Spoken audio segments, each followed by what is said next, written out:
नमस्कार, मी अतुल उत्तमराव झेंडे, पोलीस उपायुक्त परिमंडळ 3.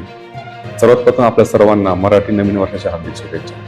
आज आपण सायबर क्राईम आणि सायबर अवेअरनेस याबाबतची माहिती घेणार आहोत. आपण पाहत आहोत की दिवसेंदिवस सायबर क्राईमच्या फ्रॉडच्या घटनेमध्ये वाढ होत आहे आणि वेगवेगळ्या प्रकारे हे सायबर क्रिमिनल जे आहेत ते फसवणूक करत आहेत. त्याच्यामध्ये डिजिटल अरेस्ट हा एक नवीन प्रकार आपण त्याबद्दल ऐकला असेल की कोणती एक व्यक्ती आपल्याशी त्यामध्ये बोलतो आणि मी एका एका विभागाचा प्रमुख आहे आणि तुमच्यामध्ये अशी केस तुमच्या विरुद्ध रजिस्टर झालेली आहे आणि तुम्ही मला इतके पैसे ट्रान्सफर करा नंतर तुम्हाला त्यातून सुटका होईल.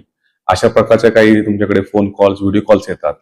त्याचबरोबर एक शेअर मार्केटचा ट्रेडिंगचा एक नवीन सायबर फ्रॉड उघडकीस येत आहे. त्याच्यामध्ये व्हॉट्सअपवरती आपल्याला लिंक दिली जाते, त्या लिंकवर आपण क्लिक करत जातो आणि त्या ठिकाणी आपण एका व्हॉट्सअप ग्रुपला जॉईन होतो आणि त्यातून आपल्याला विविध आमिष त्या ठिकाणी दाखवले जातात इन्व्हेस्टरच्या दृष्टिकोनातून.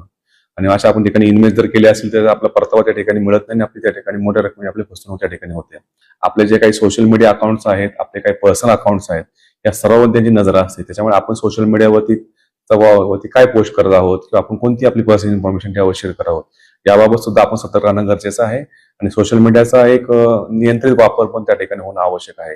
त्याप्रमाणे अशा कोणते फोन कॉल्स असतील, अशा कोणत्या येणाऱ्या लिंक्स असतील, त्या लिंक्सला कधीही क्लिक न करता त्या व्हेरीफाय करणं आवश्यक आहे. अशा कोणत्या लिंक्स आपल्यापर्यंत ज्या पोहोचत असतील अशा अननोन फोन कॉल्स आपल्याला येतात आणि आपण त्याला ओटीपी शेअर केला जातो किंवा आपली काही पर्सनल इन्फॉर्मेशन आपण दिली जाते. निश्चितपणे आपण डायरेक्टली इनडायरेक्टली अशा या सायबर क्रिमिनलच्या ह्याच्यामध्ये विळखा देतो. आपल्याला या संदर्भातली कोणतीही सायबर तक्रार असेल तर आपल्याकडे सायबर हेल्पलाईन नंबर आहे, तो पूर्ण भारतभराकरता लागू आहे. 1930 हा जो सायबर हेल्पलाईन नंबर जो आहे तो आपण त्याकरता वापर करू शकता. आणि जर आपल्याला इतरही काही अडचण असेल तर आमच्या नजीकचं पोलीस स्टेशन जे आहे त्याला आपण संपर्क करू शकता. आपण सतर्क राहिल्याने आणि अशा कोणत्याही ठिकाणी रिप्लाय न केल्याने आपण स्वतःची आणि इतरांची सुद्धा आपण त्यामध्ये होणारी फसवणूक टाळू शकतो असं मला वाटतं. तरी पण सर्वांना विनंती करतो की आपण अशा येणाऱ्या सायबर क्रिमिनल्स मधून आणि सायबर फ्रॉड मधून आपण सगळ्यांना अवेअर करूया जेणेकरून आपली किंवा इतरांची फसवणूक या ठिकाणी